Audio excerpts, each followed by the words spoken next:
Everyone, welcome to Savita Nisu YouTube channel. ನಾನಿವತ್ತಿನ ದಿವಸ ಸಾಂಪ್ರದಾಯಿಕ ಸಾಂಬಾರು ಪುಡಿಯನ್ನು ಮಾಡೋದು ಹೇಗೆ ಅಂತ ಹೇಳ್ಬಿಟ್ಟು ಹೇಳೋಣ ಅಂತ ವಿಡಿಯೋ ಮಾಡ್ತಾಯಿದ್ದೀನಿ. ಆಲ್ರೆಡಿ ವಿಡಿಯೋ ಆಗಿದೆ, ಆದ್ರೂ ಕೆಲವೊಬ್ಬರು ಇನ್ನೊಂದು ಸರ್ತಿ ಮಾಡಿ ಫಸ್ಟ್ ಮಾಡಿದ್ರಿ ನೀವು, ನಮಗೆ ಅರ್ಥ ಆಗಲಿಲ್ಲ ಅಂತ ಹೇಳಿದರು ತುಂಬ ಜನ. ಹಂಗಾಗಿ ನಾನು ಮತ್ತೊಂದು ಸರ್ತಿ 1 kg ಕೊತ್ತಂಬರಿಯ ಸಾಂಬಾರು ಪುಡಿನ ಹೇಗೆ ಮಾಡೋದು ಅಂತ ತೋರಿಸ್ತಾ ಹೋಗಿದ್ದೀನಿ. ಬನ್ನಿ, ಅದಕ್ಕೇನು ಇಂಗ್ರೀಡಿಯೆಂಟ್ಸ್ ತೊಗೊಂಡಿದ್ದೀನಿ ಅಂತ ನೋಡೋಣ. ಬನ್ನಿ, ನಾನಿಲ್ಲಿ 1 kg ಕೊತ್ತಂಬರಿಗಿದ್ದು ಸಾಂಬಾರು ಹುರಿತಾ ಇದ್ದೀನಿ. ನಾವು ವೆಜಿಟೇರಿಯನ್ ಫುಡ್ಡು ಯಾವಾಗಲೂ ಯೂಸ್ ಮಾಡೋದು, ಹಂಗಾಗಿ ನಾನು ವೆಜಿಟೇರಿಯನ್ ಸಾಂಬಾರ್ಗೆ ಅಂದರೆ ತರಕಾರಿ ಸಾಂಬಾರುಗಳಿಗೆಲ್ಲ ಬಳಸೋ ಅಂಥ ಒಂದು ಸಾಂಪ್ರದಾಯಿಕ ಶೈಲಿಯ ಒಂದು ಸಾಂಬಾರು ಪುಡಿ. ನಾವು ಪ್ರತಿ ವರ್ಷ ಯಾವ ಥರ ಹುರ್ಕೊಂಡು ಬಂದಿರ್ತೀವೋ ಅದೇ ಥರ, ಅದೇ ಮೆಥಡ್, ಅದೇ ಇಂಗ್ರೀಡಿಯೆಂಟ್ಸನ್ನೇ ಯೂಸ್ ಮಾಡ್ಕೊಂಡು ಸಾಂಬಾರು ಪುಡಿನ ಮಾಡ್ತಾ ಇದ್ದೀನಿ. ಹೋದ ವರ್ಷನೂ ಕೂಡ ಈ ವಿಡಿಯೋ ಹಾಕಿದ್ದೆ. ಕೆಲವೊಬ್ರು ಅಕ್ಕ ಇನ್ನೊಂದ್ಸರಿ ನೀಟಾಗಿ ತೋರಿಸ್ಕೊಡ್ರಿ ಅಂತೇಳಿ ಕೇಳಿದ್ರು. ಹಂಗಾಗೋಸ್ಕರ ನಾನು ಮತ್ತೆ 1 kg ಕೊತ್ತಂಬರಿಗೆ ಏನೆಲ್ಲ ಇಂಗ್ರೀಡಿಯೆಂಟ್ಸ್ ತಗೊತಾ ಇದ್ದೀನಿ ಅಂತ ಹೇಳ್ಬಿಟ್ಟು ಮತ್ತೊಂದು ಸರ್ತಿ ವಿಡಿಯೋ ಕೂಡ ಮಾಡ್ತಾ ಇದ್ದೀನಿ. ಬನ್ನಿ, ನಾನಿಲ್ಲಿ 1 kg ಕೊತ್ತಂಬರಿಗೆ ಏನೆಲ್ಲ ಇಂಗ್ರೀಡಿಯೆಂಟ್ಸ್ ತಗೊಂಡಿದ್ದೀನಿ ನಾನು. ಸಾಂಬಾರ್ ಪುಡಿ, ಪಲ್ಯಕ್ಕೆ ಎಲ್ಲ ಯೂಸ್ ಮಾಡೋ ಅಂತ ಸಾಂಬಾರ್ ಪುಡಿ ಇದು. ಬನ್ನಿ, ಇವಾಗ ಹೇಳ್ತಾ ಹೋಗ್ತೀನಿ. ನಾನಿಲ್ಲಿ 1 kg ಅಷ್ಟು ಧನಿಯಾ ಅಂದರೆ ಕೊತ್ತಂಬರಿನ ತಗೊಂಡು ಒಣಗಿಸಿ ಎತ್ತಿ ಇಟ್ಕೊಂಡಿದ್ದೀನಿ. ಹಾಗೆಯೇ ಅದಕ್ಕೆ 400 ಗ್ರಾಮು ಅಷ್ಟು ಅರಿಶಿನವನ್ನು ತಗೊಂಡಿದ್ದೀನಿ. ಹಾಗೆಯೇ ಅರ್ಧ kg ಅಷ್ಟು ಜೀರಿಗೆ ಬಳಸ್ತಾ ಇದ್ದೀನಿ. ಬೇಕಂದ್ರೆ ಇನ್ನೂ ಸ್ವಲ್ಪ ಕಮ್ಮಿ ತಗೋಬೋದು, ಕೆಲವರು ಜಾಸ್ತಿ ಆಯಿತು ಜೀರಿಗೆ ಅನ್ಕೊಂತಾರೆ. ನಾನು ಯಾವಾಗಲೂ ಜಾಸ್ತಿನೇ ಜೀರಿಗೆನ ಹಾಕ್ತಾ ಇರ್ತೀನಿ, ಹಂಗಾಗಿ ಅರ್ಧ kg ಜೀರಿಗೆ ತಗೊಂಡಿದ್ದೀನಿ. ನೀವು ಇಲ್ಲಿ ಒಂದು 350-400 ಗ್ರಾಮ್ ಕೂಡ ತಗೋಬೋದು. ಇದರಲ್ಲಿ ಒಂದು ಸ್ವಲ್ಪ ಎತ್ತಿ ಹಿಂದಕ್ಕೆ ಇಟ್ಕೋಬೋದು. ಹಾಗೆಯೇ ನಾನು ಅದಕ್ಕೆ ಏನೆಲ್ಲ ಬೇಳೆ ಕಾಳುಗಳನ್ನೆಲ್ಲ ಯೂಸ್ ಮಾಡ್ತಾ ಇದ್ದೀನಿ ಅಂತ ಹೇಳಿ ಒಂದು ಕಡೆಯಿಂದ ಹೇಳ್ತಾ ಬರ್ತೀನಿ. ಬನ್ನಿ, ನಾನಿಲ್ಲಿ 150 ಗ್ರಾಮ್ ಅಷ್ಟು ತೊಗರಿಬೇಳೆ ತಗೊಂಡಿದ್ದೀನಿ, 150 ಗ್ರಾಮು ಕಡಲೆಬೇಳೆ ಎಲ್ಲ ತಗೊಂಡಿದ್ದೀನಿ. ಹಾಗೆ 150 ಗ್ರಾಮು ಉದ್ದಿನಬೇಳೆ ತಗೊಂಡಿದ್ದೀನಿ, 150 ಗ್ರಾಮು ಹೆಸರು ಬೇಳೆ ತಗೊಂಡಿದ್ದೀನಿ. ಹಾಗೆಯೇ 200 ಗ್ರಾಮ್ ಅಷ್ಟು ಕಡಲೆಬೇಳೆ 2 ಬೌಲಲ್ಲಿ ಹಾಕಿಟ್ಟಿದ್ದೀನಿ. ನಾನು 2 ಅಳತೆ ಕಡಲೆ ತಗೊಂಡಿದ್ದೀನಿ, ಉರಿಗಡಲೆ. ಯಾಕೆ ಗೊತ್ತಾ, ಈ ಸಾಂಬಾರ್ ಥಿಕ್ನೆಸ್ಗೋಸ್ಕರ ಬೇಕು, ಹಂಗಾಗಿ ನಾನು 2 ಬೌಲಲ್ಲಿ ಇದೆಲ್ಲ ಸೇರಿ 200 ಗ್ರಾಮ್ ಆಗುತ್ತೆ ಅಷ್ಟೇ, ವೆಯ್ಟ್ ಕಮ್ಮಿ ಇರುತ್ತೆ ಇದು. ಹಾಗೆಯೇ 150 ಗ್ರಾಮ್ ಅಷ್ಟು ಹುರುಳಿ ತಗೊಂಡಿದ್ದೀನಿ, 150 ಗ್ರಾಮು ನವಣೆ ತಗೊಂಡಿದ್ದೀನಿ. ಅದಕ್ಕೆ ಇದು ಏನು ಅಂತ ಹೇಳಿದರೆ ಥಿಕ್ನೆಸ್ಗೋಸ್ಕರನೇ ಅಕ್ಕಿನೂ ಕೂಡ ಹಾಕ್ತಾರೆ. ಅದನ್ನು ಯಾವ ಥರ ಹಾಕಿಸ್ತೀನಿ ಅಂತ ನೆಕ್ಸ್ಟ್ ಹೇಳ್ತಾ ಹೋಗ್ತೀನಿ.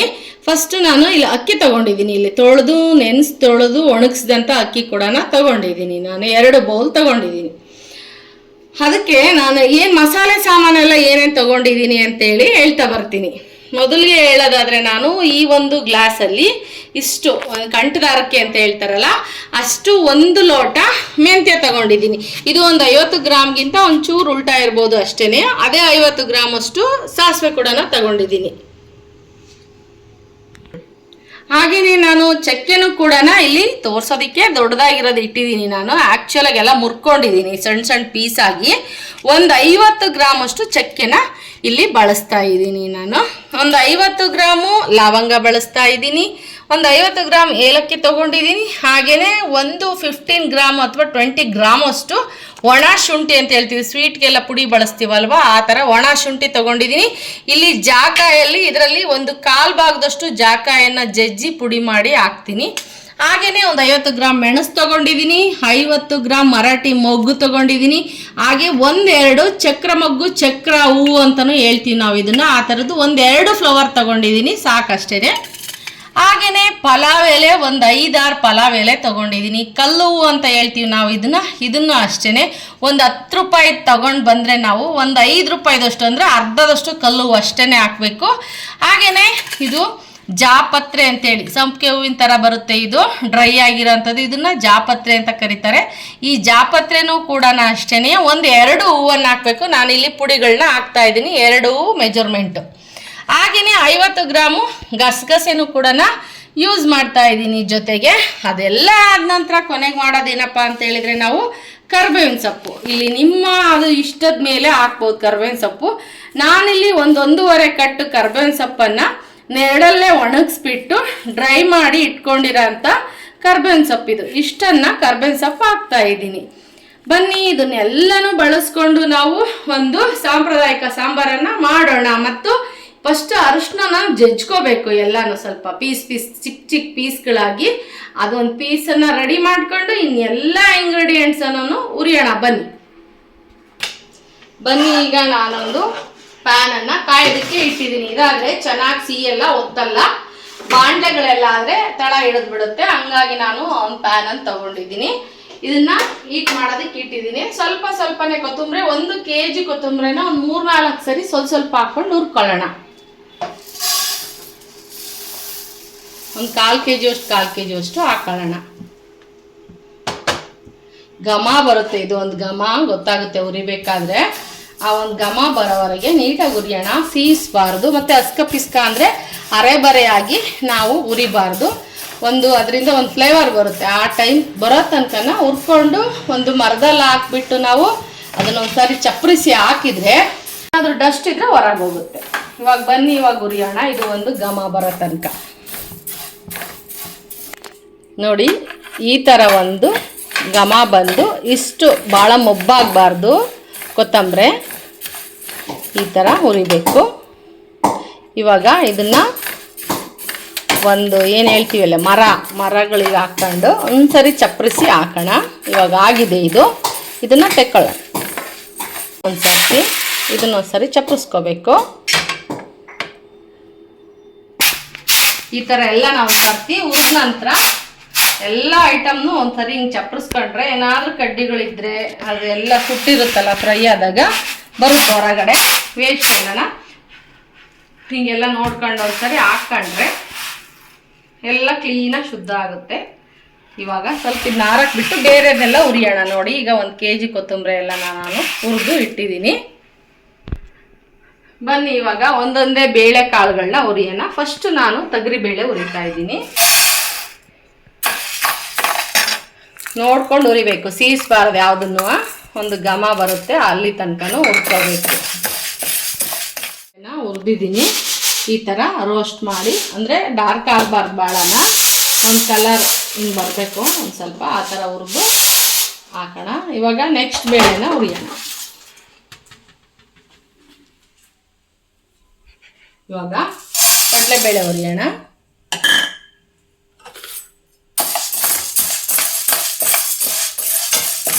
ಫುಲ್ ಆರೋಮ ಎಷ್ಟು ಚೆನ್ನಾಗಿ ಬರ್ತಾ ಇದೆ ಅಂದರೆ ಕೊತ್ತಂಬರಿ ಕಾಯ್ದು ಚೆನ್ನಾಗಿರುತ್ತೆ. ಅಂದರೆ ಉರಿಯೋದ್ರ ಮೇಲೆ ಡಿಪೆಂಡ್ ಆಗಿರುತ್ತೆ.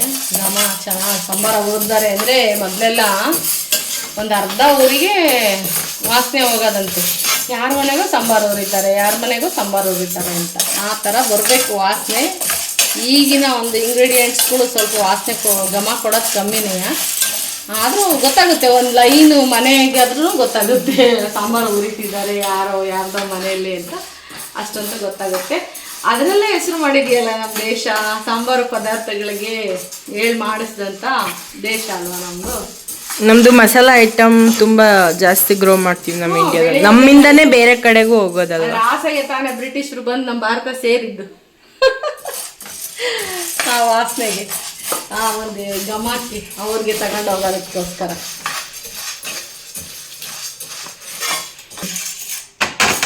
ನೋಡಿ ಕಡಲೆಬೇಳೆನೂ ಕೂಡ ಈ ಥರ ಹುರಿದಿದ್ದೀನಿ ನಾನು. ಬನ್ನಿ ಇದನ್ನು ಕೂಡ ಹಾಕಿ ಬೇರೆ ಕಾಳುಗಳನ್ನ ಹುರಿಯೋಣ. ತಣ್ಣಗೆ ಮಾಡಿ ಹಾಕ್ಬೇಕು. Smell is good. ಇವಾಗ ಉದ್ದಿನಬೇಳೆ ಹಾಕೋಣ. ಇದನ್ನು ಕೂಡ ಒಂದು ಘಮ ಬರೋ ತನಕ ಹುರಿಯೋಣ. ಸಖತ್ ಘಮ ಕೊಡುತ್ತೆ ಇದು. ನೋಡಿ ಈ ಥರ ಹುರಿಬೇಕು. ಇದನ್ನು ತಣ್ಣಗಾಗೋದಕ್ಕೆ ಒಂದು ಮರಕ್ಕೆ ಹಾಕೋಣ. ಕಾಳುಗಳಿದ್ರೆ ಯೂಸ್ ಮಾಡ್ರಿ, ಇನ್ನು ಚೆನ್ನಾಗಿರುತ್ತೆ. ಹೆಸರು ಬೇಳೆ ಇದು. ಇದ್ರ ಬದಲಿಗೆ ಹೆಸರು ಕಾಳು ಹಾಕ್ಬೋದು, ಕಡಲೆಬೇಳೆ ಬದಲಿಗೆ ಕಡಲೆ ಕಾಳು ಹಾಕ್ಬೋದು, ತೊಗರಿ ಕಾಳು ಇದ್ರೂ ಹಾಕಿ. ಮೊದಲೆಲ್ಲ ಕಾಳುಗಳನ್ನೇ ಹುರಿದು ಸಾಂಬಾರ ಮಾಡ್ತಾ ಇದ್ದಿದ್ದು. ಅದ್ರ ಸಿಪ್ಪೆಯಲ್ಲಿ ತುಂಬ ನಮಗೆ ಸಿಗ್ಬೇಕಾದಂತಹ ಒಂದು ಪ್ರೋಟೀನ್ ಎಲ್ಲ ಸಿಪ್ಪೆ ಒಳಗೆ, ಆಮೇಲೆ ಫೈಬರ್ ಕಂಟೆಂಟ್ ಅಂತ ಹೇಳ್ತೀವಿ ನಾವು, ನಾರಿನ ಅಂಶನೂ ಕೂಡ ಇರುತ್ತೆ ಅಂತ ಮೊದಲೆಲ್ಲ ಕಾಳುಗಳನ್ನ ಶೇಖರಣೆ ಮಾಡಿ ಇಟ್ಕೊಳ್ಳೋರು ಸಾಂಬಾರು ಹುರಿಯೋದಿಕ್ಕೆ. ಕಾಳಿದ್ರೆ ಹಾಕ್ಕೊಳ್ರಿ, ಹೆಸರು ಕಾಳು, ಕಡಲೆಕಾಳು ಈ ಥರ. ನಾನಿಲ್ಲಿ ಹೆಸರು ಬೇಳೆನ ಯೂಸ್ ಮಾಡ್ತಾ ಇದ್ದೀನಿ.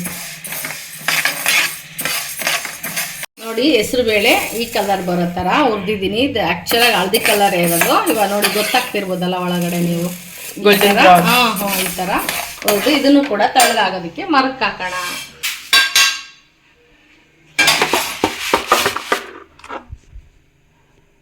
ಇವಾಗ ಹುರುಳಿಯನ್ನು ಹುರಿಯೋಣ. ಹುರುಳಿಕಾಳು ಇದನ್ನು ಹುರಿಯೋಣ ಸಣ್ಣ ಹುರಿಲಿ.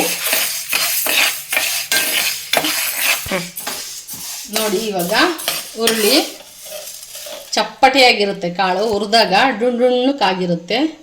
ಕಟುಮ್ ಅಂತಂದು ಬಾಯೊಳಗೆ ಇಟ್ಟಾಗಬೇಕು, ಆ ಥರ ಹುರಿಬೇಕು ಕಾಳುಗಳು ಬೇಳೆಗಳನ್ನ. ಇವಾಗ ಇದು ಆಗ್ತಾ ಬಂತು, ಇದನ್ನು ತಣ್ಣಗಾಗೋದಕ್ಕೆ ಬಿಡೋಣ.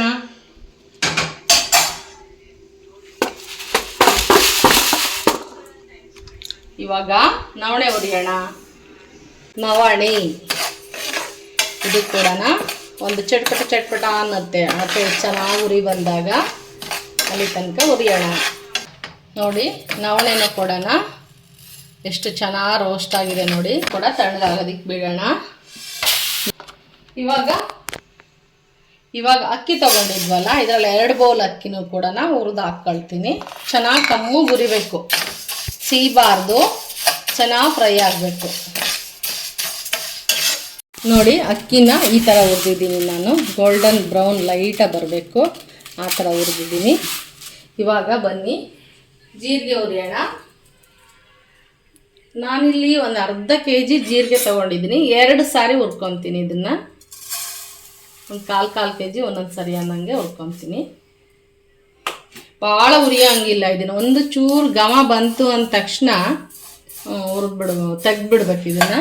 ಒಂದು ಘಮ ಬಂದ ತಕ್ಷಣ ಭಾಳ ಫ್ರೈ ಮಾಡೋಂಗಿಲ್ಲ ಇದನ್ನು. ಜೀರಿಗೆ ಎಲ್ಲ ಹುರಿದಾಯ್ತು, ತಣ್ಣಗೆ ಹಾಕ್ಬಿಟ್ಟಿದ್ದೆ. ಅದರಲ್ಲಿ ಇದನ್ನು ಕೂಡ ಹಾಕಿ ತಣ್ಣಗೆ ಮಾಡೋಣ. ಇಲ್ಲಿ ಅರ್ಧ kg ಜೀರಿಗೆನ ನಾನು ಹುರಿದು ತಣ್ಣಗೆ ಮಾಡ್ತಾ ಇದ್ದೀನಿ. ಬನ್ನಿ ಇವಾಗ. aroma was so good, so strong. ಇವಾಗ ಬನ್ನಿ ಹುರಿಗಡ್ಲೆ ತಗೊಂಡಿದ್ವಲ್ಲ, 2 ಒಂದೇ ಸರಿ ಹಾಕ್ಕೊಂಡು ಸ್ವಲ್ಪ ಬಿಸಿ ಮಾಡ್ಕೊಳ್ಳೋದಷ್ಟೇ. ಏನಾದರೂ ಇದಕ್ಕೆ ಇನ್ಸೆಕ್ಟ್ಸ್ ಹತ್ರನೇ ಏನಾದರೂ ಅಟ್ಯಾಕ್ ಆಗಿದ್ದರೆ ಹೋಗುತ್ತೆ ಅನ್ನೋ ಉದ್ದೇಶಕ್ಕೆ ಎಲ್ಲನೂ ಕೂಡ ನಾವು ಸಾಂಬಾರು ಹುರಿಬೇಕಾದ್ರೆ ಒಂದ್ಸರಿ ಬಿಸಿ ಮಾಡ್ಕೋಬೇಕು. ಹಂಗೆ ನಾನು ಕೂಡ ಬಿಸಿ ಮಾಡ್ತಾ ಇದ್ದೀನಿ. ಸ್ವಲ್ಪ ಬಿಸಿ ಆಗಲಿ, ಬಾಣಲೆ ಕಾದಿರುತ್ತಲ್ವ, ಅದರ ಒಂದು ಹೀಟಿಗೆ ಇದು ಸ್ವಲ್ಪ ಬಿಸಿ ಆಗಲಿ. ಬನ್ನಿ ಇವಾಗ ಇದು ಬಿಸಿ ಆಯಿತು. ಇದನ್ನು ಡೈರೆಕ್ಟಾಗಿ ಬೇಸನ್ಗೆ ಹಾಕ್ಬಿಡ್ತೀನಿ.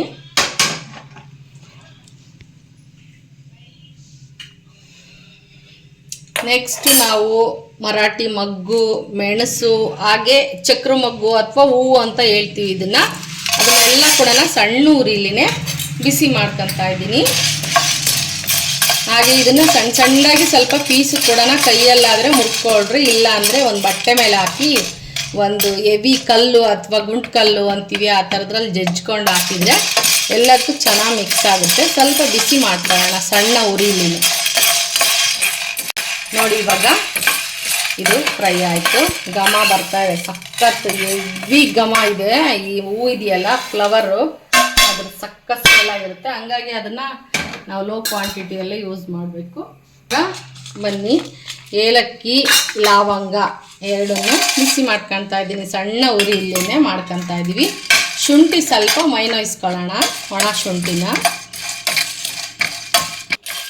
ನೋಡಿ ಇವಾಗ ಇದು ಕೂಡ ಈ ಥರ ಬಿಸಿ ಮಾಡ್ಕೊಂಡಿದ್ದೀನಿ. ನೆಕ್ಸ್ಟು ಚಕ್ಕೆ ಹಾಕೋಣ. ಎಲ್ಲ ಪುಡಿ ಮಾಡಿ ಇಟ್ಕೊಂಡಿದ್ದೀನಿ. ಸಣ್ಣ ಉರಿಯಲ್ಲೇ ಬಿಸಿ ಮಾಡ್ಕೋಬೇಕಿದ್ದೆಲ್ಲ ಬೇಗ ಸೀದ್ಬಿಡುತ್ತೆ. ಹಂಗಾಗಿ ಬನ್ನಿ ಪಲಾವ್ ಎಲೆನೂ ಕೂಡ ಈ ಥರ ಚಿಗದು ಹಾಕ್ತಾ ಇದ್ದೀನಿ. ಬೇಗ ಬಿಸಿ ಹತ್ತುತ್ತೆ, ಫ್ರೈ ಆಗುತ್ತೆ ಅಂತ. ಪಲಾವ್ ಎಲೆ ಅಂತ ಯಾರು ಮಾಡಿದ್ರು? ಅದೇನೋ ಮೊದಲಿಂದ ಮಾಡಿದಾರಮ್ಮ, ನಾನು ಹಾಕ್ತಾ ಇದ್ದೀನಿ. ಯಾವ್ದೋ ಎಲೆ ತಗೊಂಬಂದು ಹಾಕಿದ್ರು. ಈಗ ಜಾಪತ್ರೆ ತಗೊಂಡಿದ್ನಲ್ಲ, ಅದನ್ನು ಇದಕ್ಕೆ ಸೇರಿಸ್ತಾ ಇದ್ದೀನಿ. ಎಲ್ಲ ಒಂದು ಸರ್ತಿ ಸಣ್ಣ ಉರಿಯಲ್ಲೇ ಬಿಸಿ ಮಾಡ್ಕೊಳ್ಳೋಣ. ನೇರಳೆ ಹಣ್ಣಿನ ಎಲೆನೂ ಪಲಾವ್ ಎಲೆ ಥರ ಇರುತ್ತೆ. ಅದು ಹಂಗೆ ಬರಲ್ಲ, ಅದಕ್ಕೆ ಅಂತಲೇ ಫ್ಲೇವರ್ ಇದೆ. ಸುಮ್ಮನೆ ಯಾವುದನ್ನು ಮಾಡಿರಲ್ಲ. ಅದು ಹಾಕಿದರೆ ಅದು ರುಚಿ ಬರುತ್ತೆ ಅಂತ ಇರುತ್ತೆ. ಕಲ್ಲು ಲಾಸ್ಟಿಗೆ ಹಾಕಿ ತೆಗಿಯೋಣಂತೆ. ಕಲ್ಲು ಲೈಕೆನ್ಸ್ ಬಂಡೆ ಮೇಲೆಲ್ಲ ಇರುತ್ತಲ್ಲ ಆ ಥರ ಇದು ಫ್ರೆಶ್ ಬರ್ತಾರೆ ಗ್ರಂಥಿಗೆ ಅಂಗಡಿ, ರೇಷನ್ ಅಂಗಡಿಗಳಲ್ಲಿ ಅದನ್ನೇ ವ್ಯಾಪಾರ ಮಾಡ್ತಾರೆ. ನೋಡಿ ಹೆಂಗಿದೆ. ಎಲ್ಲರಿಗೂ ಗೊತ್ತಿರುತ್ತೆ ಕಲ್ಲು ಅಂದ್ರೆ ಬಿಡು. ಇವಾಗ ಬನ್ನಿ, ಇವಾಗ ಇದು ಫ್ರೈ ಆಯ್ತು ಎಲ್ಲಾನ. ಇವಾಗ ಕಲ್ಲು ಸ್ವಲ್ಪ ಹಿಂಗ ಅನ್ನೋಣ. ಒಂದು ಸ್ವಲ್ಪ ಬಿಸಿ ಆಲ್ರೆಡಿ ಸಣ್ಣಿಗೆ ಹುರಿದಿರುತ್ತಲ್ವಾ, ಆದ್ರೂ ಎತ್ತಿಟ್ಕೊಂಬಂದ್ಮೇಲೆ ಅದಕ್ಕೆಲ್ಲ ಏನಾದರೂ ಬ್ಯಾಕ್ಟೀರಿಯಾಗಳು ಸೇರ್ಕೊಂಡಿರ್ತಾವಲ್ಲ ಸ್ಟೋರ್ ಮಾಡಿದಾಗ, ಅದಕ್ಕೋಸ್ಕರ ಎಲ್ಲಾನು ಫ್ರೈ ಮಾಡೋದು ಒಂದ್ಸತಿ. ಎಲ್ಲ ಡ್ರೈಯೇ, ಇವು ಎಲ್ಲ ಡ್ರೈಯೇ, ಸ್ಟೆರಲೈಸ್ ಹೇಳ್ದಲ್ಲ ಆ ಥರ ಒಂದ್ಸರಿ ಬಿಸಿಗೆ ಎಲ್ಲ ಹಾಕಿದಾಗ ಇರೋದೆಲ್ಲ ಹೋಗುತ್ತೆ ಅಂತ ಬಿಸಿ ಮಾಡೋ ಅಂತ ಅಭ್ಯಾಸ ಇಟ್ಕೊಂಡಿದ್ದಾರೆ. ಇವಾಗ ಇದು ಕೂಡ ಮುಗೀತು, ಸೇರ್ಸೋಣ. ಇದಕ್ಕೆ ಯಾಕೆ ಶೇಂಗಾ ಹಾಕಲ್ಲ? ಹಾಕ್ಬಾರ್ದು, ಅದು ಎಣ್ಣೆ ಅಂಶ ಇರುತ್ತಲ್ಲ, ಬೇಗ ಹಾಳಾಗುತ್ತೆ ಸಾಂಬಾರು ಪುಡಿ ಅಂತ ಹಾಕೋದಿಲ್ಲ. ಇವಾಗ ಮೆಂತ್ಯ ಹಾಕೋಣ. ಮೆಂತ್ಯ ಚೂರು ಬಿಸಿ ಆದಮೇಲೆ ನಾವು ಸಾಸಿವೆ ಹಾಕೋಣಂತೆ. ಇವಾಗ ಸ್ವಲ್ಪ ಬಿಸಿ ಆಗಲಿ ಮೆಂತ್ಯ, ಯಾಕಂದರೆ ಸಾಸಿವೆ ಬೇಗನೆ ಬಿಸಿಯಾಗಿ ಚಟಪಟ ಅಂತ ಅಂದ್ಬಿಡುತ್ತೆ. ಹಂಗಾಗಿ ಬನ್ನಿ, ಮೆಂತ್ಯ ಘಮ ಬಿಡ್ತಾ ಇದೆ. ಇವಾಗ ಸಾಸಿವೆ ಕೂಡ ಅದಕ್ಕೆ ಹಾಕಿ ಒಂದು ಸರ್ತಿ ಎಲ್ಲ ಬಿಸಿ ಮಾಡೋಣ. ಚಟ್ಪಟ ಅಂದ ತಕ್ಷಣ ತೆಗೆದ್ಬಿಡೋಣ. ಯಾವುದೇ ವಸ್ತು ಆಗಲಿ ಅಳತೆ ಕರೆಕ್ಟಾಗಿ ಹಾಕ್ಬೇಕು. ಅಳತೆ ಮೀರಿದರೆ ಆಪತ್ತು ಅಂತ. ಜಾಸ್ತಿ ಏನಾದರೂ ಆಯಿತು ಈ ಕ್ವಾಂಟಿಟಿಗಳಲ್ಲಿ ಅಂದರೆ ಅದೇ ಫ್ಲೇವರ್ ಜಾಸ್ತಿ ಆಗಿ ಆಹಾರ ಕೆಡೋ ಅಂಥ ಚಾನ್ಸಸ್ ಇರುತ್ತೆ. ಹಂಗಾಗಿ ನೋಡಿ, ಇದು ಆಯ್ತು. ಇವಾಗ ಚಟ್ಪಟ ಅಂತ ಕೇಳಿಸ್ತಾ ಇದೆಯಾ ಸೌಂಡು? ನೋಡಿ, ಇವಾಗ ಇದನ್ನ ತಗೊಳ್ಳೋಣ. ಹಂಗಾಗಿ ನೋಡಿಕೊಂಡು ಎಲ್ಲ ಇಂಗ್ರೀಡಿಯೆಂಟ್ಸು ಅಳತೆಯಲ್ಲೇ ಹಾಕಬೇಕು. ಯಾಕೆ ವರ್ಷ ಪೂರ್ತಿ ಮಾಡೋ ಅಂಥ ಪದಾರ್ಥಗಳಲ್ಲ ಇದು. ಹಂಗಾಗಿ ಇವಾಗ ನೆಕ್ಸ್ಟ್ ನಾವು ಗಸಗಸೆ ತಗೊಂಡಿದ್ವಲ್ಲ, ಅದನ್ನು ಕೂಡ ಸ್ವಲ್ಪನೇ ಬಿಸಿ ತಾಗಿಸ್ಬೇಕು ಅಷ್ಟೇ. ನೋಡಿ,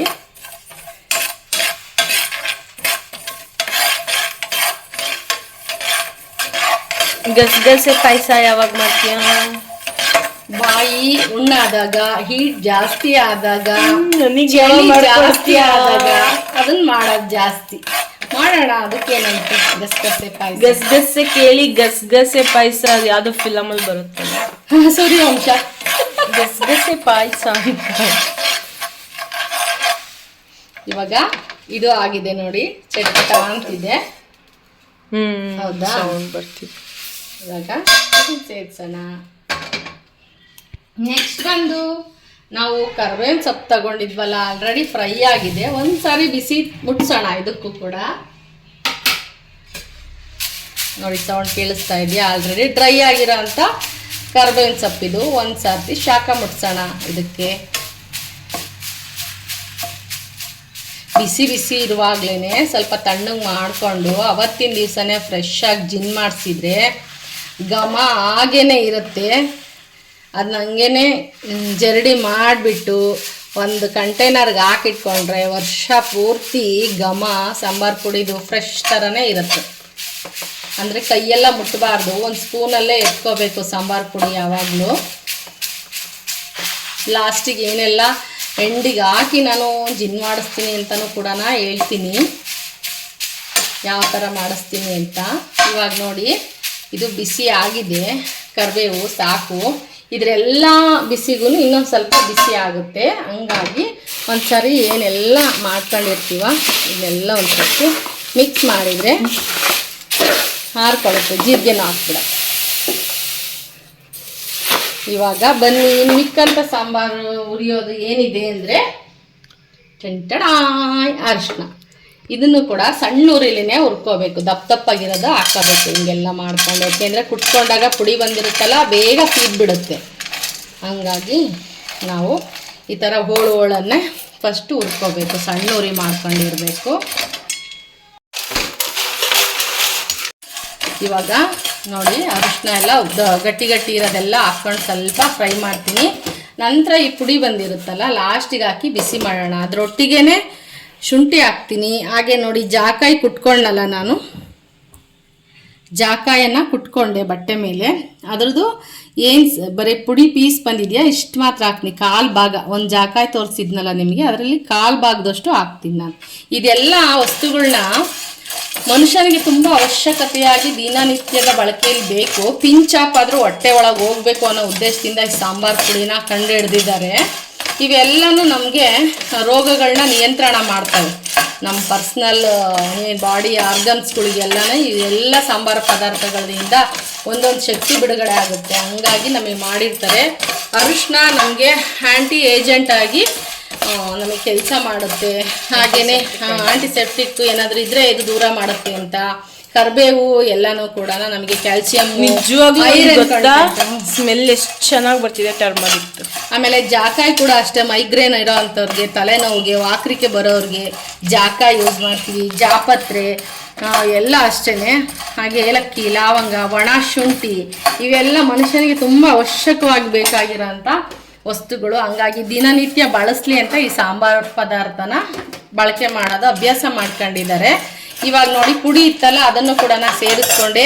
ಜೊತೆಗೆ ಒಣ ಶುಂಠಿ ಜಜ್ಜಿ ಹಾಕ್ಕೊಂಡಿದ್ದೀನಿ, ಅದನ್ನು ಜೊತೆಗೇನೆ ಬಿಸಿ ಮಾಡ್ತಾ ಇದ್ದೀನಿ. ಜಾಕಾಯಿ ಒಂದು ಕಾಲು ಭಾಗದಷ್ಟು, ಒಂದು ಕಾಯೊಳಗೆ ಒಂದು ಕಾಲು ಭಾಗದಷ್ಟು ಜಜ್ಜಿ ತಗೊಂಡಿದ್ದೀನಿ. ಅದನ್ನು ಕೂಡ ಅರಿಶಿನದ ಜೊತೆನೇ ಬಿಸಿ ಮಾಡ್ಕೊತಾ ಇದ್ದೀನಿ ಸಣ್ಣ ಉರಿಲಿ. ಬನ್ನಿ ಇವಾಗ ಇದು ಫೈನಲಿ ಆಯಿತು. ಸ್ಟವನ್ನು ಆಫ್ ಮಾಡೋಣ. ಸ್ವಲ್ಪ ಇದು ಹಂಚಿನ ಬಿಸಿಯಲ್ಲೇ ಇರಲಿ, ಆಮೇಲೆ ಅದಕ್ಕೆ ಆ್ಯಡ್ ಮಾಡಿ ಇದನ್ನು ಸ್ವಲ್ಪ ಎಲ್ಲ ತಣ್ಣಗೆ ಮಾಡೋಣ. ಜಿನ್ನಿಗೆ ಹಾಕ್ಸ್ಕೊಂಬರ್ಬೇಕಲ್ಲ, ಅದಕ್ಕೆ ಒಂದ್ಸರಿ ಎಲ್ಲ ನೀಟಾಗಿ ಮಿಕ್ಸ್ ಮಾಡ್ತೀನಿ.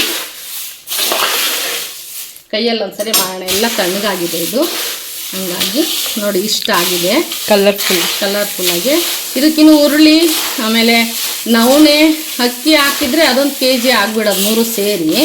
ಆದರೆ ನಾನು ಅದನ್ನು ಸಪ್ರೇಟಾಗಿ ಹಾಕಿಸ್ತೀನಿ. ಎಲ್ಲರೂ ಹಾಕಿಸ್ರಿ ಒಟ್ಟಿಗೆ. ಬಟ್ ನಮ್ಮ ಮನೇಲಿ ಇದು ನಿಷಿದ್ಧ ಬಳಸೋದು. ಹೀಗಾಗಿ ನಾನು ಇದನ್ನು ಸಪ್ರೇಟಾಗಿ ಉರಿದು ನವಣೆ ಮತ್ತು ಉರುಳಿ ಅಕ್ಕಿ ಇಷ್ಟು ಸಾಂಬಾರು ಹಾಕ್ಸಿದ್ಮೇಲೆ ಲಾಸ್ಟಿಗೆ ಹಾಕಿಸ್ತೀನಿ. ಬೇಕು ಅಂದೋದಕ್ಕೆ ಸ್ವಲ್ಪನೇ ಮಿಕ್ಸ್ ಮಾಡಿ ಸಪ್ರೇಟಾಗಿ ಇಟ್ಕೊತೀನಿ. ಹಬ್ಬ ಹರಿದಿನಗಳಲ್ಲಿ ನಾವು ಯೂಸ್ ಮಾಡಲ್ಲ ಉರುಳಿ ನವಣೆಯ. ಹಂಗಾಗಿ ನೀವೆಲ್ಲ ಅವೆಲ್ಲ ಏನೂ ಇಲ್ಲ ಅಂತ ಹೇಳಿದರೆ ಇದರೊಟ್ಟಿಗೆ ಹಾಕಿ ಜಿನ್ ಮಾಡಿಸ್ಕೋಬೋದು. ಅರಿಶಿನ ಎಲ್ಲ ತಣ್ಣಗಾಗಲಿ, ಹಾಕೋಣ ಅಂತ ಇದಕ್ಕೆ. ಇವಾಗ ಮೀಡಿಯಮ್ ಹಾಕ್ತೀವಿ. ನೋಡಿ ಇವಾಗ ಅರಿಶಿನ ಇದಕ್ಕೆ ಸೇರಿಸ್ತಾ ಇದ್ದೀನಿ. ಇದೆಲ್ಲ ಒಂದು ಸರ್ತಿ ತಣ್ಣಗಾಗ್ಬಿಡ್ಲಿ ಒಟ್ಟಿಗೆ. ಅರಿಶಿನ ಹಾಕಿದ್ಮೇಲೆ ಲುಕ್ಕೇ ಚೇಂಜ್ ಆಯ್ತು. ಕಲರ್ಫುಲ್ ಚಿತ್ರಾನ್ನ ಆಯ್ತಾ ನೋಡಿ ಈ ಥರ ಆಗಿದೆ. ಇದೆಲ್ಲ ತಣ್ಣಗಾದ್ಮೇಲೆ ಜಿನ್ಗೆ ಹಾಕ್ಸಿ ಯಾವ ಥರ ಇಷ್ಟು ಕಲರ್ ಬಂದಿದೆ ಅಂತ ತೋರಿಸ್ತೇನೆ ನಾನು ನಿಮಗೆ. ಫೈನಲಿ ಸಾಂಬಾರು ಹುರಿಯೋ ಕಾರ್ಯಕ್ರಮ ಮುಕ್ತಾಯ ಆಯಿತು. ಜಿನ್ ಮಾಡಿಸೋದಕ್ಕೆ ಒಂದು ಬಾಕ್ಸಿಗೆ ಎಲ್ಲ ತಣ್ಣಗಾಗಿದೆ. ಇವಾಗ ಇದು ಹಾಕೋಣ.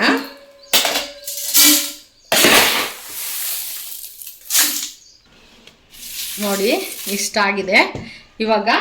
ಇವಾಗ ಇದನ್ನ ಬೇರೆ ಕಾಟನ್ ಬ್ಯಾಗ್ಗೆ ಇದಿದೆಯಾ ಏನು ಉರುಳಿ ಮತ್ತು ನವಣೆ ಅಕ್ಕಿ ಹಾಕ್ಸಿದ್ನಲ್ಲ, ಇದೊಂದು ಅರ್ಧ ಮುಕ್ಕಾಲು kg ಇರ್ಬೋದು ಮೋಸ್ಟ್ಲಿ.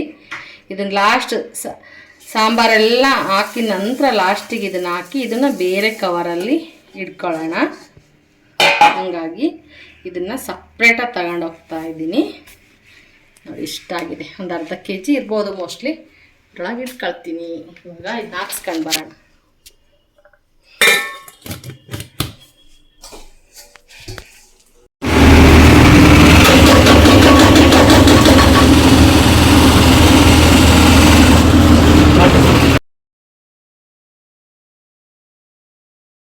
ನೋಡಿ ನಾನು ಸಾಂಬಾರ ಹುರಿದಿದ್ನಲ್ವಾ, ಇವಾಗ ಜಿನ್ನು ಕೂಡ ಮಾಡಿಸ್ಕೊಂಬಂದೆ. ಫ್ರೆಶ್ ಆಗಿರುವಾಗಲೇ ಗಮ್ಮಂತಿದೆ ಮನೆಯೆಲ್ಲ. Wow super. ಇವಾಗ ಇದನ್ನು ನಾನು ಓಪನ್ ಮಾಡಿ ಕ್ಯಾಪನ್ನು ಇದೆಲ್ಲ ಬಿಸಿ ತಣ್ಣಗಾಗೋ ತನಕ ಬಿಡ್ತೀನಿ. ನೆಕ್ಸ್ಟು ಒಂದು ಏರ್ ಟೈಟ್ ಬಾಕ್ಸಿಗೆ ಹಾಕ್ಬಿಟ್ಟು ನಾನು ನೀಟಾಗಿ ಎತ್ತಿಡ್ತೀನಿ. ಇದು ಮೇಲೆ ಹಾಕ್ಸ್ಕೊಂಡು ಹೇಳಿದ್ನಲ್ಲ ನಿಮಗೆ ಲಾಸ್ಟಿಗೆ ಹಾಕಿಸ್ತೀನಿ ಅಂತ, ಆ ಥರ ಪೌಡರು ಅದನ್ನು ಕೂಡ ಓಪನ್ ಮಾಡಿರ್ತೀನಿ ತಣ್ಣಗಾಗಲಿ. ನೋಡಿ ಇಷ್ಟು ಬರುತ್ತೆ. ಒಟ್ಟು ನಾನು ಹುರಿದಿರೋ ಅಂಥ 1 kg ಕೊತ್ತಂಬರಿಗೆ ಎಲ್ಲ ಇಂಗ್ರೀಡಿಯೆಂಟ್ಸು ವಿತ್ ಈ ಪೌಡರು ಸೇರಿಬಿಟ್ಟು 3.5 kg ಪೌಡರ್ ಬಂದಿದೆ. 3.5 kg ಪೌಡರ್ ಆಗುತ್ತೆ ಟೋಟಲ್ ಎಲ್ಲ ಕ್ವಾಂಟಿಟಿ ಸೇರ್ಬಿಟ್ಟು. ಇದು ಎಷ್ಟು ದಿನ ಬರುತ್ತೆ? ನಮ್ಗೆ 4 ಮೆಂಬರ್ಸ್ಗೆ 1 ವರ್ಷ ಪೂರ್ತಿ ಬರುತ್ತೆ. 1 ವರ್ಷ ಇನ್ನೂ ಎಕ್ಸ್ಟ್ರಾ ಮಾಡ್ಬೋದು, 1 ತಿಂಗಳು ಅಷ್ಟರೊಳಗೆ ಹುರ್ಕೊಳ್ಳೋ ಇನ್ನೊಂದ್ಸರಿ ಉರಿಯೋ ಅಷ್ಟೊತ್ತಿಗೆ ಮತ್ತೆ ಸರಿ ಹೋಗುತ್ತೆ, ಅಷ್ಟು ಬರುತ್ತೆ ಇದು ಪೌಡರ್. ನೋಡಿ, ನಾನು ಮಾಡಿರೋ ವಿಡಿಯೋ ನಿಮಗೆ ಇಷ್ಟ ಆದರೆ ಒಂದು ಲೈಕ್ ಮಾಡಿ, ಶೇರ್ ಮಾಡಿ, ಕಮೆಂಟ್ ಮಾಡಿ ಅಂತ ಹೇಳ್ತಾ ಬಾಯ್, ಮತ್ತೆ ಸಿಗೋಣ.